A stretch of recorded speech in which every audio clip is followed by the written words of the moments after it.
নমস্কার বন্ধুরা, নবদিগন্ত চ্যানেলের পক্ষ থেকে আপনাদের সকলকে জানাই স্বাগতম। তো বন্ধুরা, আজকে এই মুহূর্তে আমি আপনাদেরকে একটি ভীষণ গুরুত্বপূর্ণ আপডেট শেয়ার করতে চলেছি। আপনারা জানেন, গতকালকে কিন্তু দুপুরবেলা বিচারপতি রাজাশেখর মান্তার এজলাসে একটি নতুন মামলা হয়েছে বিএড ক্যান্ডিডেটদের, এবং সেই মামলার কিন্তু শুনানি রয়েছে আজকে। অর্থাৎ এক কথায় বলা যায় ৯,৫৩৩ জন প্রার্থীর ভাগ্য নির্ধারণ করছে কিন্তু এই মামলার উপরেই। এই মামলার জাজমেন্টের ওপরেই কিন্তু নির্ধারণ করছে ভাগ্য। যদি নিয়োগে স্থগিতাদেশ অর্ডার হয়ে যায় তাহলে কিন্তু প্যানেল আবারও আটকে যেতে পারে।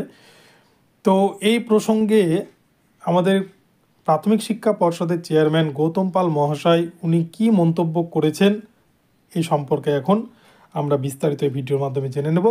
তো চলুন আমরা আজকে পর্ষদ সভাপতি গৌতম পাল কী বলেছেন সে সম্পর্কে জেনে নিই। তবে তার আগে বলে রাখি, যারা প্রথমবার আমার চ্যানেলে এসেছেন আপনারা অবশ্যই আমার চ্যানেলটিকে সাবস্ক্রাইব করে অল নোটিফিকেশন অন করে রাখবেন। তো চলুন বন্ধুরা, আমরা এবার সম্পূর্ণ ভিডিওটি স্কিপ না করে দেখে নিই। বন্ধুরা, আপনারা দেখেছেন গতকালকে কলকাতা হাইকোর্টে কিন্তু একটি ভীষণ গুরুত্বপূর্ণ মামলা, যেখানে কিন্তু ৯,৫৩৩ প্যানেল প্রকাশিত করেছে প্রাইমারি বোর্ড। তার পরের দিন ২৪ ঘন্টার মধ্যেই কিন্তু মামলা দায়ের হয়েছে কলকাতা হাইকোর্টে বিচারপতি রাজাশেখর মান্থার এজলাসে। প্রাইমারির মামলা কিন্তু এখন থেকে বিচারপতি রাজাশেখর মান্থাই দেখছেন, এবং বিচারপতি গাঙ্গুলিকে কিন্তু এই মামলা থেকে সরিয়ে দেওয়া হয়েছে। ফলে এই মামলা কিন্তু আর্জেন্ট বেসিসে গৃহীত হয়েছে, এবং আজকেই রয়েছে এই মামলার শুনানি। এবং এই মামলার শুনানিতে কি হবে তা বলা মুশকিল, তবে আজকে কিন্তু দুপুরের মধ্যে আমরা আশা করি এই মামলার আপডেট পেয়ে যাব। যদি এই মামলা খারিজ করে দেন বিচারপতি, তাহলে তো প্যানেলে কোনো সমস্যাই থাকবে না। এই প্যানেলের নিয়োগ যেমন চলছে বা কাউন্সেলিং প্রক্রিয়া প্রাইমারি বোর্ড শুরু করতে চলেছে সেটি শুরু হয়ে যাবে। আর যদি কোনো কারণে স্টে অর্ডার জারি হয়ে যায় আজকে কলকাতা হাইকোর্টের পক্ষ থেকে, তাহলে কিন্তু এই প্যানেল আবারও ঝুলে গেল, এক কথায় বলা যায়। তো সেটা আজকে জাজমেন্টের ওপরেই দেখা যাবে যে কি উঠে আসে বা কি হয়। তবে এ প্রসঙ্গে কিন্তু পর্ষদ সভাপতি গৌতম পাল মহাশয়, ওনাকে প্রশ্ন করা হলে উনি বলেন যে এখানে 2022-এর যে রিক্রুটমেন্ট প্রক্রিয়া শুরু করা হয়েছিল, সেখানে এনসিটি নিয়ম অনুসারে বিএড, ডিএলএড এবং এনআইএস ডিএলএড সকলেই কিন্তু সমান সুযোগ পেয়ে তারা ইন্টারভিউতে অংশগ্রহণ করে এবং ফর্ম ফিল আপ করে অনলাইনে।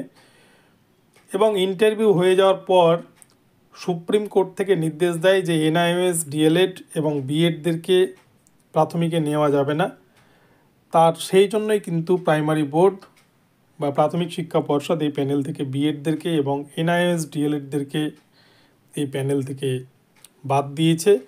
এবং শুধুমাত্র রেগুলার মোডে যারা ডিএলএড কোর্স কমপ্লিট করেছেন, যারা 2020 সালের মধ্যে ডিএলএড কোর্স কমপ্লিট করে ফেলেছেন, তাদেরকেই কিন্তু এই নিয়োগ প্রক্রিয়ায় অন্তর্ভুক্ত করা হয়েছে, এমনটাই কিন্তু জানিয়েছেন পর্ষদ সভাপতি গৌতম পাল।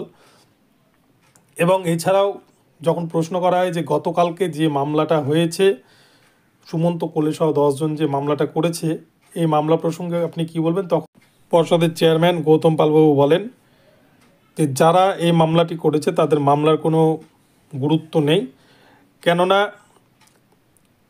বিএডে নম্বর বেশি আছে বলে তারা বিএডে সার্টিফিকেট দিয়েছিল, ডিএলএড না দিয়ে। তাদের 2টি ডিগ্রি রয়েছে, কিন্তু সেই ক্ষেত্রে এখন নতুন করে তাদেরকে ডিএলএড দেওয়া যাবে না বা ডিএলএড ইনক্লুড করার জায়গা দেওয়া যাবে না। তার থেকে একটা কিন্তু নতুন সমস্যা তৈরি হবে।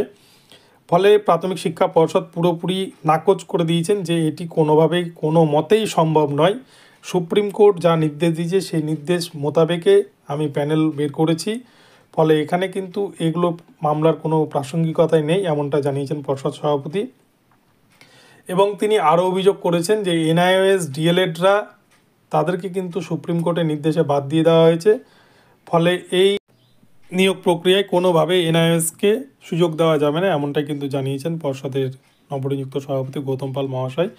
তো আজকের মামলার উপরে কিন্তু এই প্যানেলের ভবিষ্যৎ ডিপেন্ড করবে বা নির্ভর করবে। তো দেখা যাক শেষ পর্যন্ত আজকে এই প্যানেল প্রসঙ্গে কলকাতা হাইকোর্টের পক্ষ থেকে বিচারপতি রাজাশেখর মান্তা কী নির্দেশ দেন, এবং এই প্যানেলের ভবিষ্যৎ কী হয় বা কাউন্সেলিং প্রক্রিয়া পর্ষদ চালিয়ে যেতে পারে কিনা সেটাই এখন দেখার।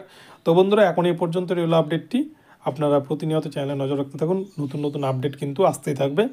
তো চ্যানেলটি ভালো লাগলে বা ভিডিওটি ভালো লাগলে অবশ্যই চ্যানেলটিকে সাবস্ক্রাইব করে আমার ভিডিওতে কিন্তু লাইক শেয়ার কমেন্ট করে দেবেন। ধন্যবাদ। পরবর্তী ভিডিও নিয়ে আবারও আসছি, আপনারা চ্যানেলে নজর রাখুন।